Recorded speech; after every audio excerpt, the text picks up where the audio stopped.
नमस्कार, दृष्टि आईएएस के टुडेज जी के प्रोग्राम में आपका स्वागत है। सबसे पहले पिछले सेशन का रिकैप देख लेते हैं। पहला प्रश्न है, फायर सेफ्टी ट्रेनिंग के लिए डीआरडीओ स्किल डेवलपमेंट सेंटर कहाँ खोला गया है? इसका सही जवाब है पिलखुवा। अगला प्रश्न है, हाल ही में केंद्र सरकार ने सत्यजीत रे अवार्ड की घोषणा की। बताइए सत्यजीत रे का संबंध निम्नलिखित में से किस क्षेत्र से है? इसका सही जवाब है फिल्म। अगला प्रश्न है, खबरों में रहा कोटली किला कहाँ है? इसका सही जवाब है जम्मू एवं कश्मीर।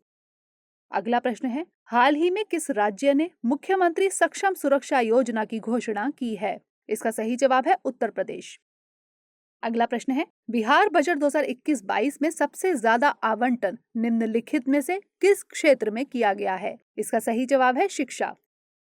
अगला प्रश्न है, खबरों में रहा CERC यानी सेंट्रल इलेक्ट्रिसिटी रेगुलेटरी कमीशन है। इसका सही जवाब है सांविधिक निकाय। अगला प्रश्न है, सुर्खियों में रहा मिसाइल VLSRSAM है। इसका सही जवाब है सतह से हवा में मार करने वाली मिसाइल। अगला प्रश्न है, निम्नलिखित में से किन्हें जो बाइडेन प्रशासन द्वारा फॉर्म सर्विस एजेंसी में सीनियर पॉलिसी एडवाइजर के रूप में नियुक्त किया गया है? इसका सही जवाब है विदिशा भट्टाचार्य। अगला प्रश्न है, ग्रेन्स ऑफ स्टारडस्ट नामक पुस्तक की लेखक कौन है? इसका सही जवाब है विस्मया मोहनलाल। अंतिम प्रश्न है, समुद्र के अंदर भारत का पहला सुरंग कहाँ बनाया जा रहा है? इसका सही जवाब है मुंबई। शुरुआत करते हैं आज के सेशन की। सबसे पहले देखेंगे अभ्यास प्रश्न। नागालैंड में शिक्षा की गुणवत्ता में सुधार लाने के लिए $68 मिलियन के प्रोजेक्ट पर भारत सरकार ने किसके साथ समझौता किया है? विश्व आर्थिक मंच, अंतर्राष्ट्रीय मुद्रा कोष, विश्व बैंक या फिर एशियन डेवलपमेंट बैंक? इसका सही जवाब है ऑप्शन सी, विश्व बैंक। भारत सरकार, नागालैंड सरकार और विश्व बैंक ने नागालैंड में भारत की शिक्षा की गुणवत्ता में सुधार लाने के लिए एक प्रोजेक्ट पर हस्ताक्षर किया है। $68 मिलियन के इस प्रोजेक्ट का नाम है Nagaland enhancing classroom teaching and resources project. इस प्रोजेक्ट के तहत नागालैंड के चयनित स्कूलों में क्लासरूम में सुधार लाया जाएगा एवं शिक्षक और विद्यार्थियों को ऑनलाइन लर्निंग तक पहुंच सुनिश्चित करने के लिए टेक्नोलॉजी सिस्टम का विकास किया जाएगा। तो इस तरह इस प्रश्न का सही जवाब है ऑप्शन सी। हमारे वीडियो अंग्रेजी में देखने के लिए फॉलो करें हमारा ही दूसरा यूट्यूब चैनल दृष्टि आईएएस इंग्लिश। आज के सेशन का पहला प्रश्न है, हाल ही में कुशीनगर एयरपोर्ट को DGCA से इंटरनेशनल लाइसेंस मिल गया। बताइए उत्तर प्रदेश में अब कुल कितने अंतर्राष्ट्रीय एयरपोर्ट होंगे? 1, 2, 3 या फिर 4? इसका सही जवाब है ऑप्शन सी, 3। हाल ही में निर्माणाधीन कुशीनगर एयरपोर्ट को DGCA यानी directorate general of civil aviation से इंटरनेशनल लाइसेंस मिल गया। इस एयरपोर्ट का निर्माण पूरा होने के बाद उत्तर प्रदेश में कुल 3 अंतर्राष्ट्रीय एयरपोर्ट हो जाएंगे। उत्तर प्रदेश में पहले से 2 अंतर्राष्ट्रीय एयरपोर्ट वाराणसी और लखनऊ में है। आपको बता दें कि महात्मा बुद्ध ने कुशीनगर में ही महापरिनिर्वाण प्राप्त किया था। उत्तर प्रदेश में कुल 7 एयरपोर्ट चालू हैं एवं 10 और एयरपोर्ट बनाए जा रहे हैं। तो इस तरह इस प्रश्न का सही जवाब है ऑप्शन सी। अगला प्रश्न है, निम्नलिखित में से किस भारतीय को international anti corruption champions award से सम्मानित किया गया? प्रशांत भूषण, अंजलि भारद्वाज, दुष्यंत दवे या फिर अरुणा रॉय? इसका सही जवाब है option B, Anjali Bhardwaj. International anti corruption champions award से RTI कार्यकर्ता अंजलि भारद्वाज को सम्मानित किया गया। अमेरिकी सरकार द्वारा देश दुनिया के कुल 12 लोगों को यह पुरस्कार दिया गया है, जिसमें भारत की अंजलि भारद्वाज भी शामिल हैं। अमेरिकी सरकार द्वारा इस पुरस्कार की इसी बात से शुरुआत की गई है। भ्रष्टाचार के खिलाफ लड़ने के लिए इन लोगों को यह पुरस्कार दिया गया। अंजलि भारद्वाज लोगों के सूचना के अधिकार के लिए राष्ट्रीय अभियान की सह संयोजक हैं। वह 2 दशकों से अधिक समय से RTI आंदोलन में शामिल हैं। तो इस तरह इस प्रश्न का सही जवाब है ऑप्शन बी। अगला प्रश्न है, ASI न्यू डिस्कवरी अवार्ड 2021 से किसे सम्मानित किया गया है? Inter university centre for astronomy and astrophysics, international astronomical union, ISRO या फिर नासा? इसका सही जवाब option A, inter university centre for astronomy and astrophysics. IUCAA यानी inter university centre for astronomy and astrophysics की टीम को astronomical society of India new discovery award 2021 से सम्मानित किया गया। गैलेक्सी से संबंधित लाइमैन कंटिन्यूयम एमिशन की खोज के लिए यह पुरस्कार दिया गया। इस टीम ने डॉक्टर कनक साहा की अगुवाई में यह खोज की थी। ASI अवार्ड हर साल दिया जाता है। तो इस तरह इस प्रश्न का सही जवाब ऑप्शन ए। अगला प्रश्न है, विश्व का सबसे बड़ा चिड़ियाघर भारत के किस राज्य में बनाने की योजना है? बिहार, गुजरात, उत्तर प्रदेश या फिर छत्तीसगढ़? इसका सही जवाब है ऑप्शन बी, गुजरात। गुजरात के जामनगर में विश्व का सबसे बड़ा चिड़ियाघर बनाए जाने की अंबानी परिवार की योजना है। इसे 2023 तक चालू हो जाने की उम्मीद है। दरअसल रिलायंस ने असम के एक सरकारी चिड़ियाघर से 2 रेयर ब्लैक पैंथर को अपने इस नए चिड़ियाघर में लाने के लिए समझौता किया है। बदले में रिलायंस इजराइल से जेब्रा का 2 जोड़ा मंगाकर असम के चिड़ियाघर को देगा। इसी को लेकर विवाद छिड़ गया है। तो इस तरह इस प्रश्न का सही जवाब है ऑप्शन बी।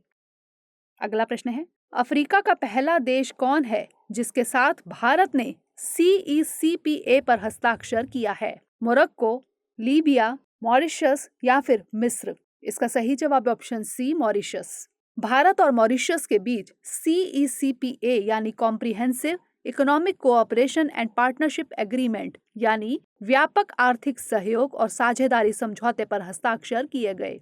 भारत के विदेश मंत्री श्री S जयशंकर की मॉरिशस यात्रा के दौरान इस समझौते पर हस्ताक्षर किया गया। मॉरिशस अफ्रीका का पहला देश बन गया है जिसके साथ भारत ने CECPA पर हस्ताक्षर किया है। इस समझौते से दोनों देशों के बीच व्यापार को बढ़ावा मिलेगा। इस समझौते के तहत भारत के टेक्सटाइल, कृषि उत्पाद सहित 310 वस्तुओं को मॉरिशस के बाजारों में एवं वही मॉरिशस के फल, चीनी, मेडिकल एवं सर्जिकल उपकरण सहित 615 वस्तुओं को भारत के बाजारों में प्राथमिकता दी जाएगी। मॉरिशस हिंद महासागर में स्थित अफ्रीका का एक द्वीपीय देश है। मॉरिशस की राजधानी पोर्ट लुइस है। तो इस तरह इस प्रश्न का सही जवाब है ऑप्शन सी। अगला प्रश्न है, बिहार में खेल विश्वविद्यालय कहाँ बनाया जाएगा? गया, राजगीर, आरा या फिर औरंगाबाद? इसका सही जवाब है ऑप्शन बी, राजगीर। बिहार के राजगीर में एक स्पोर्ट्स यूनिवर्सिटी यानी खेल विश्वविद्यालय बनाया जाएगा। राज्य में खेल को प्रोत्साहन देने के मकसद में यह विश्वविद्यालय बनाया जा रहा है। आपको बता दें कि राजगीर में स्टेडियम के निर्माण के अलावा खिलाड़ियों को प्रेरित करने के लिए पहले से काम चल रहा है। तो इस तरह इस प्रश्न का सही जवाब है ऑप्शन बी। अगला प्रश्न है, खबरों में रहा N440K एवं E484K है पौधा, लॉन्च व्हीकल, SARS-CoV-2 का नया स्ट्रेन या फिर मिसाइल? इसका सही जवाब है ऑप्शन सी, SARS-CoV-2 का नया स्ट्रेन। भारत के 3 राज्यों महाराष्ट्र, केरल एवं तेलंगाना में SARS-CoV-2 के 2 नए स्ट्रेन पाए गए हैं। ये नए स्ट्रेन N440K एवं E484K है। इंसाकॉग यानी इंडियन SARS-CoV-2 जीनोमिक कंसोर्टिया द्वारा इन दोनों स्ट्रेन्स को डिटेक्ट किया गया है। राहत की बात यह है कि भारत में बढ़ रहे कोरोना के मामलों में इन दोनों स्ट्रेन्स के होने का कोई वैज्ञानिक प्रमाण अभी तक नहीं मिला है। ये दोनों स्ट्रेन यूनाइटेड किंगडम, दक्षिण अफ्रीका एवं ब्राजील के वेरिएंट से अलग है। तो इस तरह इस प्रश्न का सही जवाब है ऑप्शन सी। अगला प्रश्न है, सुर्खियों में रहे धुबेला महल का निर्माण किसने करवाया था? सूरज सेन, राजा मान सिंह, हुशंग शाह या फिर महाराजा छत्रसाल? इसका सही जवाब है ऑप्शन डी, महाराजा छत्रसाल। मध्य प्रदेश के खजुराहो में चल रहे 47वें खजुराहो नृत्य समारोह में आने वाले दर्शकों एवं पर्यटकों के लिए धुबेला संग्रहालय, मस्तानी महल एवं महाराजा छत्रसाल की समाधि आकर्षण के केंद्र बने हुए हैं। धुबेला महल वर्तमान में धुबेला संग्रहालय में परिवर्तित हो गया है। इस संग्रहालय में कलचुरी एवं गुप्त काल के शिलालेख, ताम्रपत्र, शिवलिंग एवं उत्कीर्ण चित्र देखने को मिलते हैं। महाराजा छत्रसाल द्वारा इस महल का निर्माण 17वीं और 18वीं शताब्दी के बीच करवाया गया था। मस्तानी महल का निर्माण महाराजा छत्रसाल ने लगभग 1696 ईस्वी में नृत्यांगना मस्तानी के लिए करवाया था। बाजीराव पेशवा बंगश पर विजय पाने के बाद यहाँ आए और मस्तानी से विवाह किया था। महाराजा छत्रसाल की समाधि 18वीं शताब्दी में निर्मित एक अष्टकोणीय संरचना है। तो इस तरह इस प्रश्न का सही जवाब है ऑप्शन डी। अगला प्रश्न है, इराकली गरिबाशविली किस देश के नए प्रधानमंत्री बने हैं? आर्मेनिया, अजरबैजान, जॉर्जिया या फिर ट्यूनीशिया?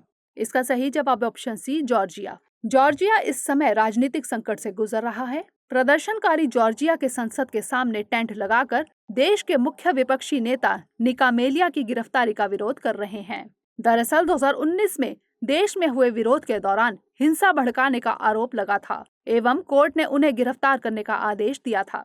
निका मेलिया के गिरफ्तार होने से देश में राजनीतिक संकट उत्पन्न होने के डर से प्रधानमंत्री जियोर्जी गखारिया ने निका मेलिया की गिरफ्तारी का विरोध किया था एवं इस्तीफे की भी घोषणा कर दी थी। अब जॉर्जिया के सांसदों ने प्रधानमंत्री जियोर्जी गखारिया को हटाकर देश का नया प्रधानमंत्री इराकली गरिबाशविली बनाया है।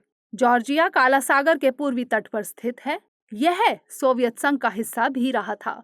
तो इस तरह इस प्रश्न का सही जवाब है ऑप्शन सी। अंतिम प्रश्न है, खबरों में रहा क्रीमेंथोडियम इंडिकम पौधे का IUCN स्टेटस क्या है? लीस्ट कंसर्न, वल्नरेबल, एंडेंजर्ड या फिर क्रिटिकली एंडेंजर्ड? इसका सही जवाब है option D, critically endangered. Arunachal Pradesh के तवांग जिले में अल्पाइन पौधे की एक नई प्रजाति पाई गई है। इस नई प्रजाति का नाम है क्रीमेंथोडियम इंडिकम। इसका IUCN स्टेटस क्रिटिकली एंडेंजर्ड है। इस पौधे की लंबाई 16 से 24 सेंटीमीटर है। तो इस तरह इस प्रश्न का सही जवाब है ऑप्शन डी। अब बारी है आज के अभ्यास प्रश्न की। खबरों में रहा नरेंद्र मोदी स्टेडियम कहाँ है? बड़ोदरा, सूरत, अहमदाबाद या फिर राजकोट? इसका उत्तर हमें कमेंट सेक्शन में भेजना मत भूलिएगा। अगले सेशन में नए प्रश्नों के साथ मिलेंगे। तब तक के लिए पढ़ते रहिए एंड स्टे मोटिवेटेड।